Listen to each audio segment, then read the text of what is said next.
কি ভাবছেন বাক্সে কি রাখলাম? প্রিয়জনের কাছে চিঠি পাঠালাম।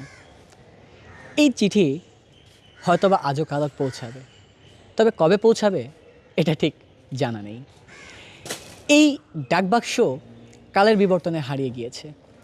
বর্তমানে ইন্টারনেট, ইমেইল, হোয়াটসঅ্যাপ, ফেসবুক এর ভিড়ে অতল্য গহ্বরে চলে গিয়েছে এই ডাকবাক্স। অথচ একসময় অলিতে গলিতে রাস্তার মোড়ে ছিল এই ডাকবাক্সের সমাহার। রানার ছুটেছে রানার, সপ্তাহে একদিন খোলা হতো নির্দিষ্ট সময়ে এই ডাকবাক্সটি। এই ডাকবাক্স থেকে চিঠি নিয়ে পৌঁছানো হতো প্রিয়জন পরিবারের কাছে। কখনো কখনো মনির খানের গানের মতো বলতে হয়, চিঠি লিখেছে বউ আমার ভাঙ্গা ভাঙ্গা হাতে। এই গানগুলার যে সার্থকতা, অথবা রানার ছুটেছে রানার, চিঠি হাতে এই রানার ছুটে চলার গানটির সার্থকতা এই ডাকবাক্সকে ঘিরেই। আজ কালের বিবর্তনে হারিয়ে গিয়েছে এই ডাকবাক্স। এক সময়কার মানুষের মুখে মুখে যখন ছিল না মোবাইল, ইন্টারনেট অথবা ফেসবুক, হোয়াটসঅ্যাপের যুগ, তখন এই ডাকবাক্সই ছিল প্রিয়জনের কাছে মনের ভাব প্রকাশ করার একমাত্র অবলম্বন।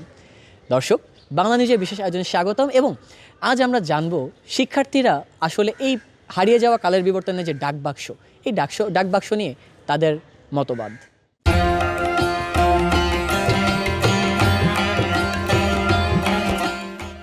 তাহলে বর্তমান যুগে তো আমাদের যে চিঠি প্রদানের ব্যাপারটা, ওটা তো একটা অ্যাস্থেটিক ব্যাপার, ওটা ভিন্টেজ ব্যাপার, ওটা আমাদের ঐতিহ্য।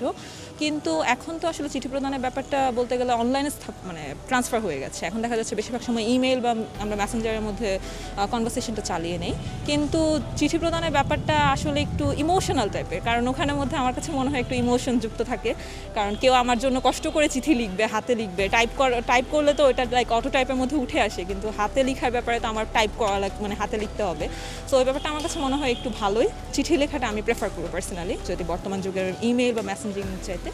তো এই আর কি, চিঠি একটা দীর্ঘ প্রক্রিয়ার মাধ্যমে আসে। তার কারণটা হচ্ছে মূলত, আমি যদি বলি তাহলে চিঠি প্রদানের ব্যাপারটা এখন যেহেতু অতটা প্রচলিত না, অতটা চলে না, এখন যেহেতু সবাই মোবাইলে বা মেসেঞ্জারের মাধ্যমে যোগাযোগ করে, তো দেখা যায় চিঠি প্রদানের ক্ষেত্রে তারা অত বেশি ইন্টারেস্টেড না। আর চিঠি যাওয়া আসার ক্ষেত্রে চিঠি আসা যাওয়ার ক্ষেত্রে চিঠি যাবে, ওটাতে একটা লং প্রসেস হয়ে গেছে। আর এখন তো বর্তমানে ওটা আসলে তেমন ডাক বিভাগের কার্যক্রম একটু স্লথ হয়ে গেছে। সরকারি চিঠিপত্র আদান প্রদানের ক্ষেত্রে কাজ হয়, আবার মাঝে মাঝে আমাদের রেজিস্টার বিল্ডিংয়ে যে ডাক বিভাগ আছে, ডাক ঘর আছে, ওখান থেকে তো আমরা বিভিন্ন ধরনের পার্সেল পাঠাই বা অন্য কিছু পাঠানো হয়। বাট চিঠি প্রদানের আপিলটা আসলে অন্যরকম, ওটা কখনো মেসেজিং রিপ্লেস করতে পারবে বলে আমার মনে হয়। আধুনিকতাটা আসলে খুবই সুন্দর একটা বিষয়। আধুনিকতার জন্য আমরা ফেসবুক বলেন, মেসেঞ্জার, ইনস্টাগ্রাম, এগুলোতে আমরা খুব সহজেই খুব অল্প সময়ের ভেতরে আমরা যে পার্সনকে পৌঁছাতে চাচ্ছি বা মেসেজ দিতে চাচ্ছি আমরা পাচ্ছি। তবে আমার কাছে একটা জিনিস সবচেয়ে ভালো মনে হয় যে ওটা আমাদের ঐতিহ্য ছিল, ওটা আমাদের সবসময় মনে রাখা উচিত। সবসময় আমাদের বোঝা উচিত যে ওখান থেকে আমাদের যাত্রাটা শুরু হয়েছে, ওখান থেকে আমরা আসলে উঠে আসছি। সেখানে এক সময় মনে হয়েছে যে আচ্ছা, যেটা এত সময় লাগতেছে, তাহলে আমরা কীভাবে কম সময়ে এটা আমরা ক্যারি করতে পারবো মেসেজটা। সো আমার কাছে এটা ঐতিহ্য মনে হয়, এবং ঐতিহ্যকে আমাদের সবসময় ভালোর নজরে দেখতে হবে এবং শ্রদ্ধা হিসেবে দেখতে হবে। বাট এখনকার যে প্রথা বা যে আধুনিকতার যে ছায়াটা, সেটা অবশ্যই আমার জন্য খুবই হেল্পফুল অ্যান্ড খুবই হ্যান্ডি। যেহেতু এই জিনিসটা আস্তে আস্তে বিলুপ্ত হয়ে যাচ্ছে, যেহেতু আমরা মেসেঞ্জারে বলেন বা অনলাইনে, বিশেষ করে অনলাইনে আমরা যখন খুব তাড়াতাড়ি মেসেজ দিতে পারছি, সব কিছু আমরা খুব তাড়াতাড়ি ইমেইলে বলেন সব কিছু করতে পারতেছি। সো ইভেনচুয়ালি দেখা যাচ্ছে যে ওটার প্রয়োজনীয়তাটা আসলে আমাদের কাছে একটু কমে যাচ্ছে। সো সেই কারণেই হচ্ছে এই জিনিসটা আমরা খুব কম দেখতে পারি এখন। আসলে সময়ের প্রয়োজনে বা আধুনিকতার বা আধুনিক প্রযুক্তির যে ছোঁয়া, সেটার জন্যে হয়তো বা মানুষ ভুলে গেছে চিঠির যে ইয়েটা ছিল।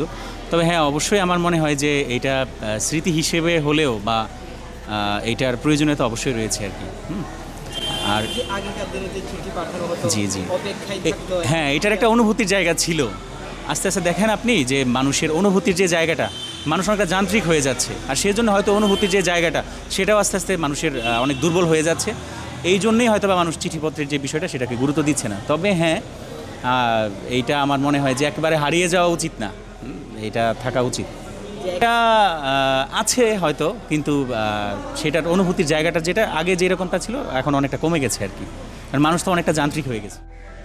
রানার ছুটেছে রানার এই গানটির সার্থকতা এই চিঠির বাক্সকে কেন্দ্র করে। তবে কালের বিবর্তনে হারিয়ে যাওয়া এই ডাকবাক্সটি আদৌ ভবিষ্যতে কখনো ফিরে আসবে কি না, এমনটাই প্রশ্ন। শিক্ষার্থীরা বলেছেন এই ডাকবাক্স একসময় ছিল সাধারণ মানুষের আবেগের স্থান। সেই আবেগ কালের বিবর্তনে হারিয়ে গিয়েছে। ঢাকা বিশ্ববিদ্যালয় এলাকা থেকে জহিরুল ইসলাম রাতুল, বাংলানিউজ 24, ঢাকা।